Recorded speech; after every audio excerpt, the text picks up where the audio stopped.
باركوها ليلة الأفراح.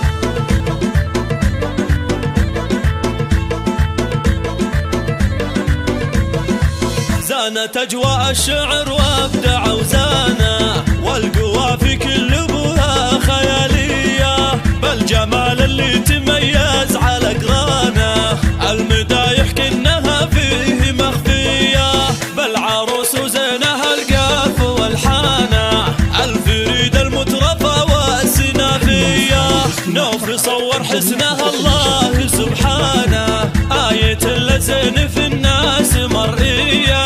العروس النادرة نوف سلطانه، للعروش تربعتها ومعلية، باركوها ليلة الأفراح عنوانه، افرحي يجمل عروسة مثالية، نوف انت للحلا دوم تبيانه، يا الأميرة اللي بالأوصاف مكسية،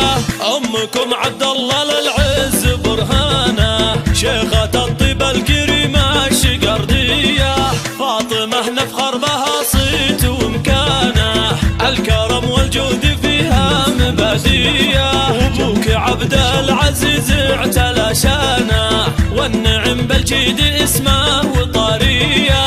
الشجيع اللي تفرد بميدانه، فالمواقف كفو منا له تحية، نوف حظه خالد وفيك أزمانه، زانت بوصلك وأيامه هنية، فاز بك خالد ولك دار بعيانه، خالد اللي له معالي وراثية.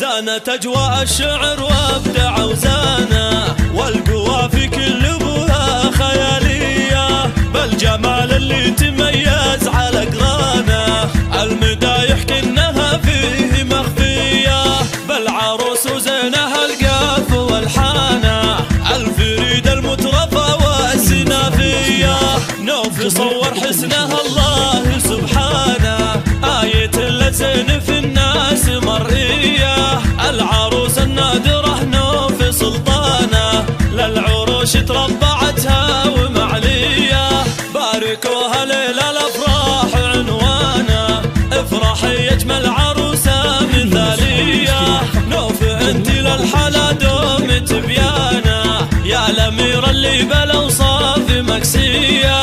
أمكم عبد الله للعز برهانه، شيخة الطيب الكريمة الشقردية، فاطمة نفخر بها صيت ومكانه، الكرم والجود فيها مبادية، أبوك عبد العزيز اعتلى شانه، والنعم بالجيد اسمه وطارية،